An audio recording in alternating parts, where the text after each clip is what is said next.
Right, now that you've completed the offensive part of your practice, you're going to move into the defensive part of your practice. And there are many different defenses that a coach can use. You have really basically two options, and that is the zone defense and the man-to-man defense. It's very simple and easy for a coach to utilize the zone defense, a 2-3 zone, a 1-2-2 zone. Put your kids in specific areas and specific spots and tell them to guard a player that comes into that area. We feel that it's very, very important, more important, for you to teach kids how to play man-to-man defense. This is what high school coaches are looking for. This is what middle school coaches are oftentimes looking for. And we believe that it's important that you teach man-to-man defense because it teaches the kids some very, very important skills that they can also use in life. What I mean by that is to be a good man defender, you have to be tough. To be a good man defender, you have to communicate. To be a good man defensive team, you have to be willing to help each other out, sacrifice your body for your teammate. You have to be ready to anticipate. You have to be ready to work together. And all these qualities, all these characteristics are important for young people as they grow up into citizens, but also it helps them become better basketball players on the floor. It ties them closer in together, and it makes them a better team overall, usually when you're playing man-to-man defense. So what we're going to do is we're going to take you through the 2, 3, 4 phases of teaching the man-to-man defense. And the first thing is on the ball. When we talk about positioning, we talk about our stance. A proper stance should have 4 things. Number 1, your feet should be spread, a little bit wider than shoulder width apart. Number 2, your hips should be nice and low. All right, a bad stance is when they start to creep up, standing up. Very difficult to move laterally, very difficult to anticipate and get ready to read and react when you're standing up. So we really want to emphasize keeping a low center of gravity, keeping those feet spread and those hips down. The third thing of a stance, you want that back to be really straight. You don't want your players hunching over like this, losing their balance, getting their head too far in front of their feet. And the final thing we talk about is keeping those eyes up. Now what about the hands? The hands usually should be outside the knees, ready to pressure the basketball. All right, usually on the initial catch of the basketball, you want to have one hand up to discourage the jump shot or distract the jump shot, and then immediately get those hands back down again, ready to pressure the ball.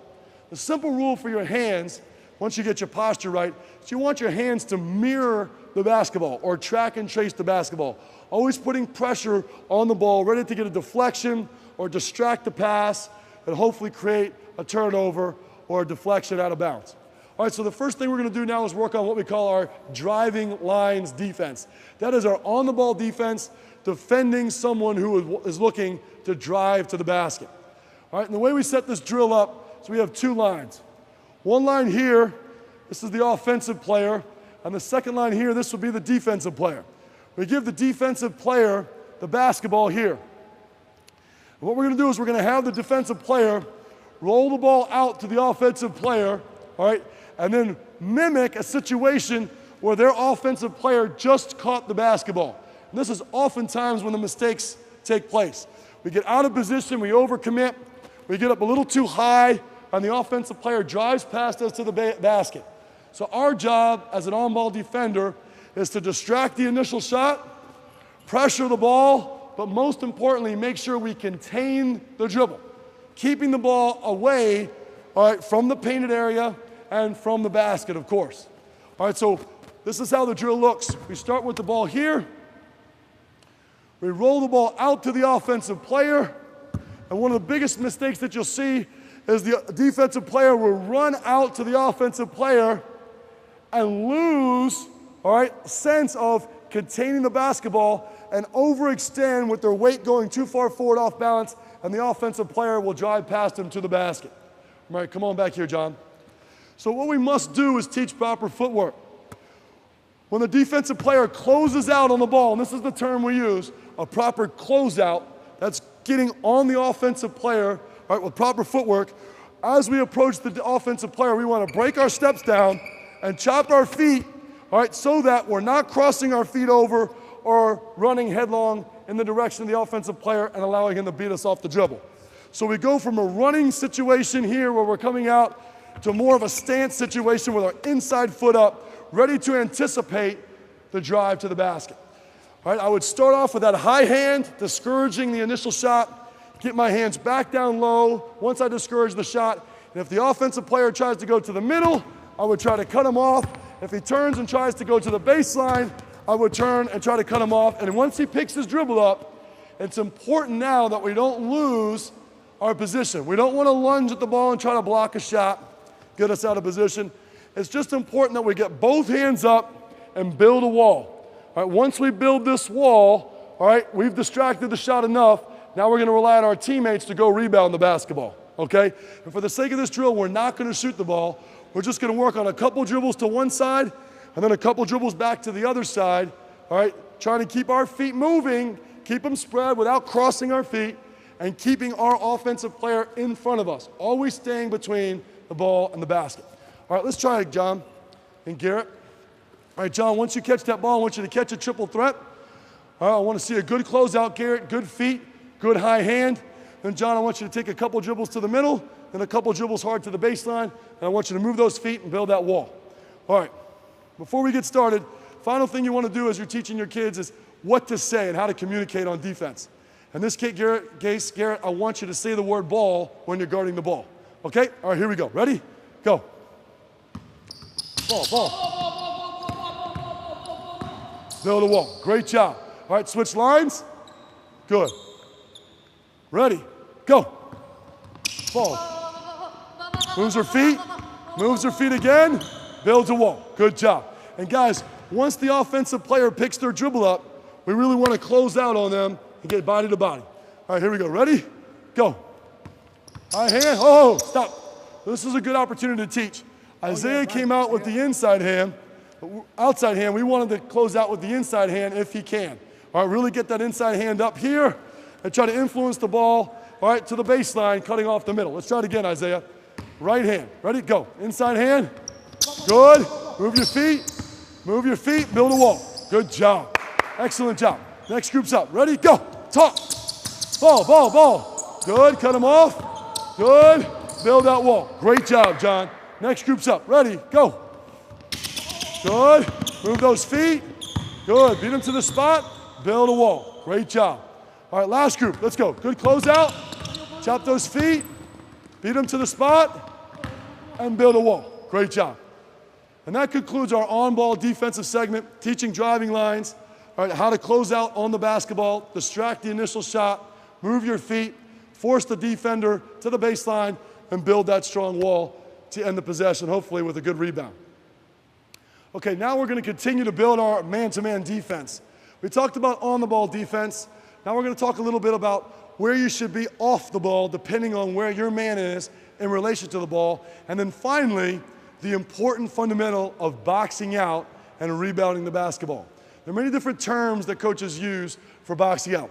Some say boxing out, some say blocking out. We always like to use the term boxing back. And the concept here is that we want to make contact with the offensive player, all right, and then really try to use our rear end, use our hips to move that player back and out of the area where the shot can be rebounded so that our defensive player can end the possession with a rebound. It doesn't matter how good your defense is if you're unable to finish the possession with a rebound. That's the end of the defense, and that's when you transition from defense into offense. So we're going to refresh the kids' memories on the ball defense, talk about one short pass away, the way you should defend, then talk about how to help on defense, and then how to finish the possession with a rebound. All right, so we're going to start with the ball here in Isaiah's hands. Garrett in good on-ball defensive position, good wide stance. Isaiah's in a triple threat position. Hands are outside the ball at his knees, ready to track and trace the ball, to distract the pass. And this defender is going to be 1/3 the distance from the passer to the receiver.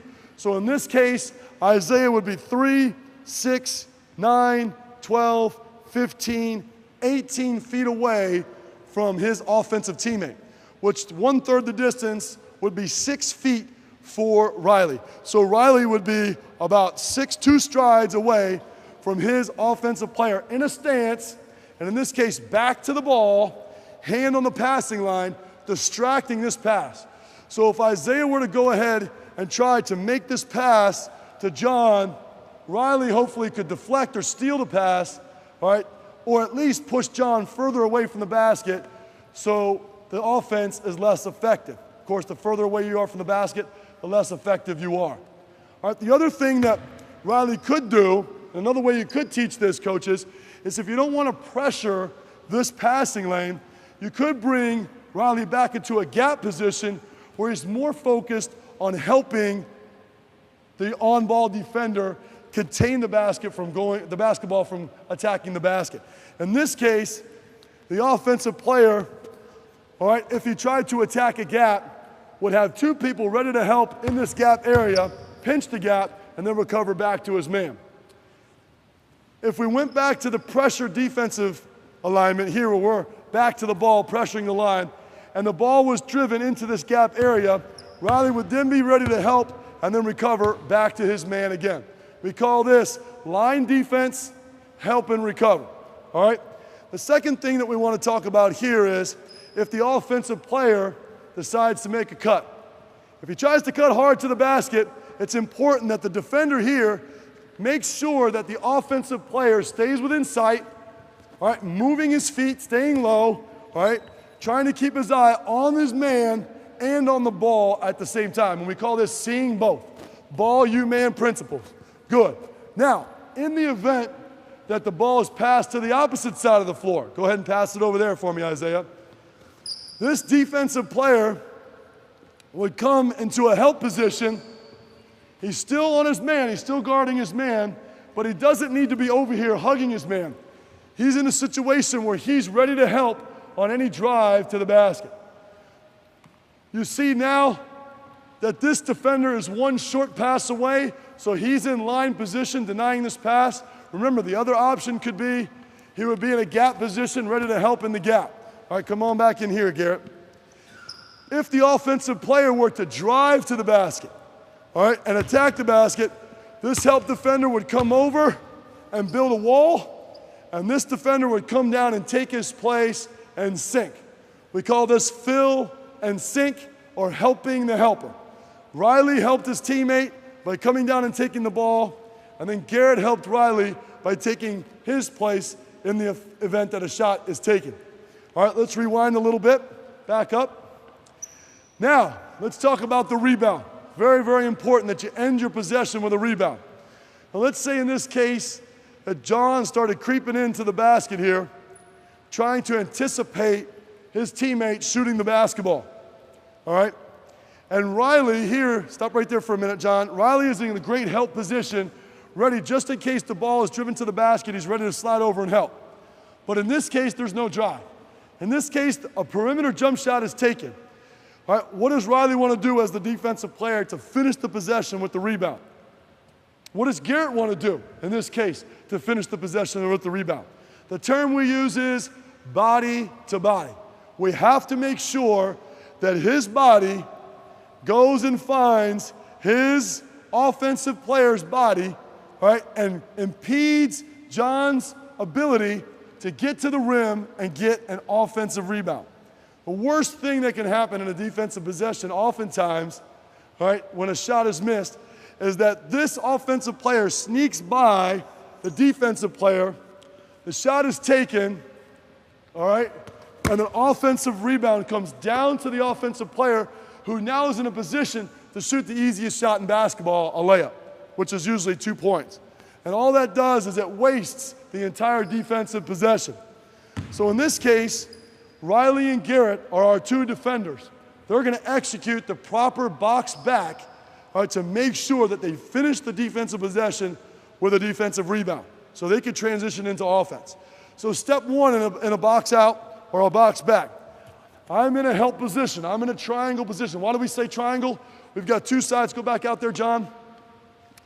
I'm here helping. John is my man. I'm pointing at the ball. I'm pointing at my man. I'm pointing my pistols. I'm seeing both. I'm in a ball, you, man position. All right, I'm here, ready to help if I have to step over and help my teammate, or ready to go out and block my man out. The first thing I want to do when the shooting motion begins, there's the shooting motion. What the most common mistake you see is players turn and they look at the basket. And they typically stand right under the rim. And the only rebound you can get under the rim is when the ball goes in the basket. There is no rebound. All right, so what we want to do is effectively use the box back. The shooting motion begins. The first thing I do, I don't look at the rim, I locate the offensive player, my man. This is my responsibility to make sure I box him out, box him back. So I've got to locate him, and I've got to go find him, and I've got to make contact with him. My initial contact with the offensive player is going to be with the use of my arm bar. If I take this arm and I extend it out, that's a foul. So you never want to teach that. So the number one thing I want to do is, as John is approaching the basket, I want to impede his progress with an arm bar. I don't extend this arm, but I do have a right to the space, and I make sure that I cut him off to the basket. And then as he attacks the basket, I pivot and I rotate so that my rear end, all right, is between him and the basket, and I can feel him, all right, with my hands up, anticipating the shot. So if Coach Watson were to shoot the ball, go ahead and shoot it, all right, I'd be in a position to rebound the basketball.